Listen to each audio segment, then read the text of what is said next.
Semana passada eu disse à igreja que nós, como igreja, e eu como seu pastor, nós não indicamos candidatos. E alguém fez um pequeno recorte desse vídeo e ele viralizou. Eu recebi ligações, mensagens de diversas pessoas, inclusive candidatos fora de nossa igreja. E eu fiz isso, essa minha fala, ela foi uma fala para a igreja, não é? Graças a Deus, nenhuma crítica, muito pelo contrário, apenas de forma construtiva. Portanto, se o que nós fazemos aqui para a nossa igreja abençoa outras pessoas, que assim seja. Mas de ontem para hoje, eu continuei pensando e fazendo alguns desdobramentos do que eu disse semana passada, quando eu disse que nós não indicamos e que inclusive encorajamos que haja cristãos envolvidos com a política, cristãos em todos os poderes, executivo, legislativo, judiciário, seja em nível municipal, estadual ou mesmo federal. Não é que o crente não deve ser político, é que a igreja não faz política. Foi isso que nós dissemos, e hoje eu quero fazer alguns complementos, bem rapidamente. Quero falar sobre o pastor, o púlpito e a política, porque na medida em que se aproxima o dia das eleições municipais para o próximo pleito, que vai de 2021 a 2024, dezembro de 2024, eu creio, meu povo, se faz necessário apelar ao povo de Deus, especialmente aos pastores e líderes de igrejas. E o apelo que eu faço é: não pressione a organização religiosa chamada igreja, ou mesmo seus pastores para o ativismo político. Não pressione a igreja nesse sentido. Não pressione o pastor, não pressione os líderes, e pastores, não se sintam pressionados a essa política. Então, o que fazer? De que maneira se engajar? Pastores e igrejas, organizacionalmente falando, devem se alienar dos acontecimentos políticos? Absolutamente não. Mas veja, se a igreja local, conforme historicamente se define uma igreja, se a igreja local agir e praticar o que de fato compete à igreja, nenhuma outra instituição, nenhuma outra organização, nem mesmo qualquer partido político será mais política ou político do que a igreja. Repito, se a igreja se propuser a fazer o que ela é chamada para fazer, não haverá organização que será mais política do que a igreja. Como assim, pastor? Eu te pergunto, que outro povo, que outra organização diz que há um rei que é sobre tudo e que é sobre todos, Jesus Cristo, e que tudo e todas as coisas se submetem a Ele? Você consegue perceber as implicações políticas dessa afirmação cristã? Jesus é rei sobre as nações. Agora, se a igreja e se os candidatos não devem fazer politicagem no púlpito, ou mesmo valendo-se do título de pastor para indicar algum candidato, dizendo coisas do tipo: esse eu apoio, esse eu conheço, nesse eu confio. Se não se recomenda isso à igreja e a pastores, de que maneira a igreja, enquanto organização religiosa local, de que maneira o pastor deve fazer política? Preste atenção no que historicamente as igrejas protestantes dizem ser uma igreja. E eu vou me valer aqui de um documento que foi publicado em 1561, Confissão Belga, que serviu como documento para que as igrejas protestantes reformadas se unissem, mantivessem alguma unidade. E esse documento serviu de padrão para diversos outros, inclusive a nossa declaração doutrinária da Convenção Batista Brasileira se vale de muito deste documento que é a Confissão Belga. E olha quais são as marcas de uma igreja, e considere o quanto essas marcas, uma vez praticadas, causariam impactos profundos na sociedade, politicamente falando. Abre aspas. As marcas para conhecer a verdadeira igreja são estas: ela mantém a pura pregação do Evangelho, a pura administração das ordenanças ou sacramentos, batismo e ceia, como Cristo os instituiu, e o exercício da disciplina eclesiástica para corrigir os pecados. Em resumo, a igreja se orienta segundo a pura palavra de Deus, rejeitando todo o contrário a esta palavra e reconhecendo Jesus Cristo como único cabeça. Assim, com certeza, se pode conhecer a verdadeira igreja, e a ninguém convém separar-se dessa igreja. Fecha aspas. Isso aqui é muita coisa, gente. É muito o que fazer. E se mais igrejas brasileiras lidassem de fato bem com essas três áreas, ou seja, a pregação, as ordenanças e a disciplina eclesiástica, se as igrejas levassem a sério essas coisas, nós não teríamos muitos e muitos dos problemas sociais que hoje nós temos. A pregação bíblica, a boa e verdadeira pregação bíblica, centrada em Cristo, junto com o lembrete recorrente das ordenanças, a respeito da misericórdia de Cristo para conosco, e do senhorio de Cristo sobre nós. Se isso acontecesse, se cristãos levassem isso a sério, se as igrejas entendessem isso e se engajassem nisso, nós teríamos membros mais engajados, ativos, por exemplo, lidando com a justiça social, com a misericórdia. Mas é impressionante porque enquanto muitos crentes sequer ofertam do seu próprio bolso, ou ajudam com seus próprios recursos, exercem misericórdia com pessoas da sua própria igreja, de repente se tornam grandes candidatos para a grande esperança da cidade, do estado ou da nação. É um contrassenso. O que nós precisamos de fato é de igreja e de pastores envolvidos com a pregação, com as ordenanças, com a disciplina eclesiástica. E isso produzirá o tipo de crente ou de discípulo de Cristo que, engajado, seja no que for, fará toda a diferença. Então, olha como é que a Confissão Belga coloca a marca de um verdadeiro cristão. E agora eu quero que você pense nesse cristão que é fruto do discipulado da igreja. Imagine esse crente vereador, prefeito, sem a necessidade de mobilização politiqueira da igreja. Olha o que é um crente.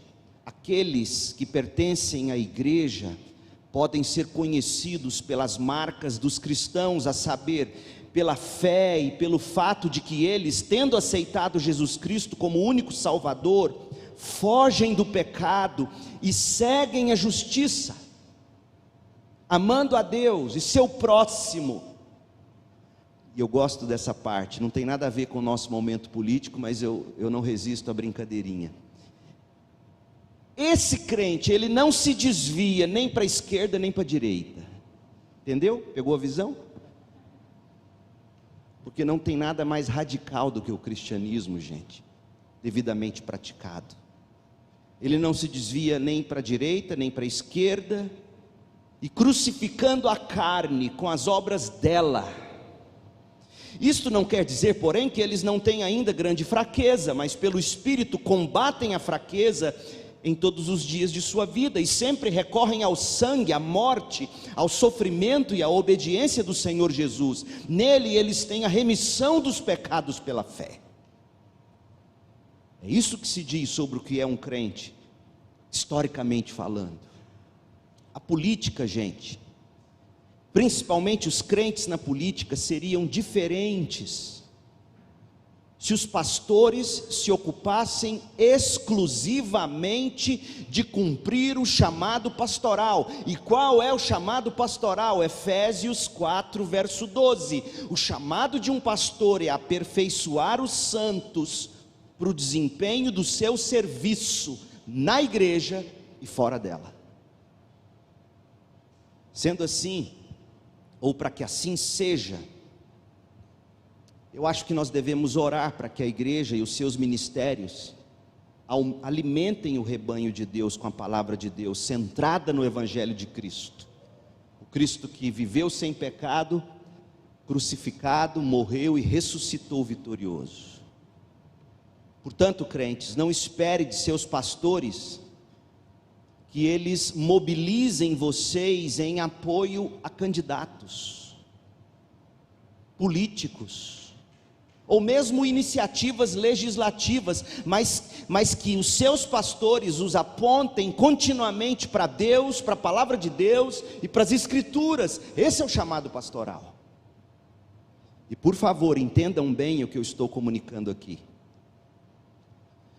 Quando eu advirto vocês contra a politização da figura do pastor, ou a politização da organização religiosa chamada igreja, eu não estou fazendo isso para diminuir o poder da igreja, muito pelo contrário, é para aumentá-lo. O impacto da igreja para a glória de Cristo e para o bem do mundo não aumenta quando a igreja muda suas prioridades, que são adoração a Deus, ganhar almas para Cristo, nutrir a fé dos crentes, levantar novas gerações de discípulos, mobilizar-se para missões. Esse é o chamado da igreja, e ele é diminuído, seu poder é diminuído quando é diluído com politicagem. Só que no momento, como por exemplo o que a gente está vivendo, parece que a gente perde poder se a gente não se mistura com alguma politicagem. A agitação ou o ativismo político, especialmente em época de campanha, parece poderoso. Temos um candidato nosso, alguém que nos representa. Não é assim que se costuma pensar ou dizer? Mas eu quero convidar você a dar a tudo isso tempo. Dê uma geração, alguns poucos anos, com essa mentalidade: temos alguém que nos representa agora. Espere alguns anos e pouco a pouco, esse alardeado de poder vai fazer sangrar a própria natureza da igreja e o seu poder, que é derivado não da política, mas do Evangelho. Não dos três poderes da nação, do estado ou do município, mas o poder vem do Evangelho. Se todo o conselho de Deus for pregado com poder, semana após semana, os crentes que são cidadãos do céu e cidadãos desta nossa ordem democrática serão fortalecidos a respeito de como devem falar, de como devem agir para o bem comum. Esse é o trabalho dos crentes, não dos pastores. Não espere, não queira pastores que agitem a bandeira pelo seu voto. Não espere, não queira pastores que agite a bandeira para o seu candidato. Queira um pastor que agite a bandeira do Evangelho, a bandeira da verdade, conforme ela está revelada na Bíblia Sagrada. O meu trabalho como pastor é alimentar os santos com refeições bíblicas, de tal modo que faça os crentes sair daqui fortalecidos, robustos, capazes, corajosos de fazer o trabalho, realizar os estudos, ou fazer as ações necessárias como sal da terra e luz do mundo, na política ou fora dela. Agora, tudo isso irá embora se você insistir que a igreja e o ministério da igreja sejam os líderes ou os ativistas políticos. Meu povo, como tem me entristecido nos últimos tempos, ver a igreja achando que a solução para o Brasil é endireitar a política.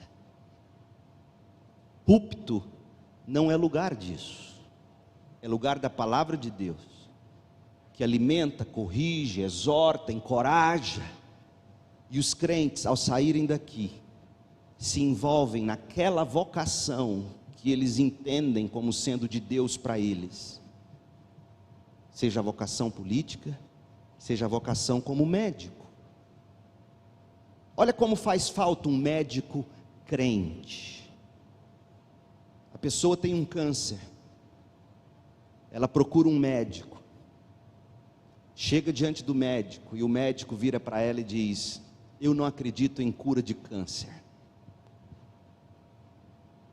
Dependendo do tamanho disso daí, eu nem ponho a mão em você. Isso é um médico ou é um monstro? Mas o que mais falta hoje em dia são profissionais, homens e mulheres, vocacionados, que uma vez alimentados na comunhão da sua igreja, discipulados, fazendo discípulos, saem para o dia a dia, com o devido espírito vocacional, porque vocacionado não é só o pastor, não é só o missionário, vocacionado é o crente, naquilo que Deus colocou na mão dele, para ele fazer em períodos da vida. Hoje minha vocação é ser pastor, amanhã pode ser dirigir Uber, e eu farei isso com o meu melhor. Isso é a vocação. Nós somos instruídos por Deus a fazer discípulos, e esses discípulos vão discernir a vocação que Deus tem para eles. Mas a bandeira do pastor, a bandeira da igreja, a bandeira do crente é o Evangelho.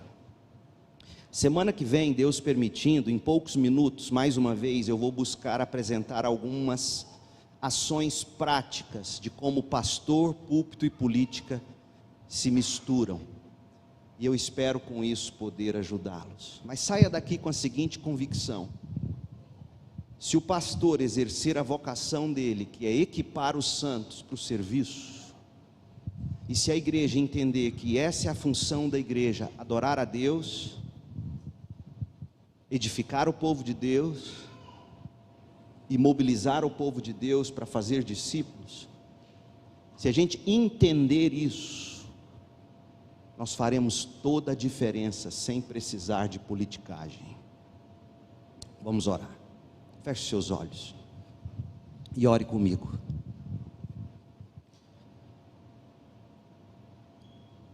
Pai, em nome de Jesus, tempos tenebrosos são os nossos, e eu quero pedir graça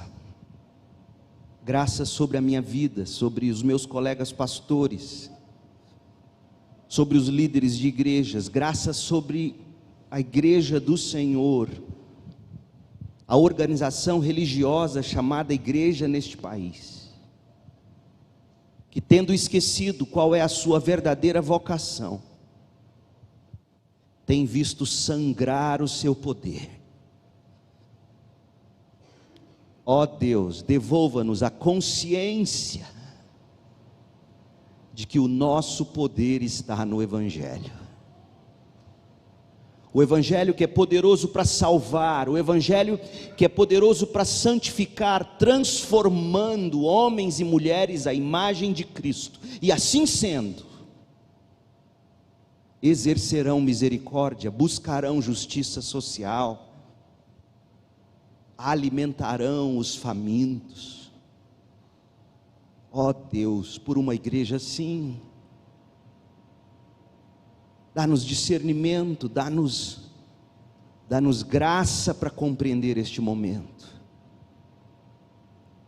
em nome de Jesus, amém.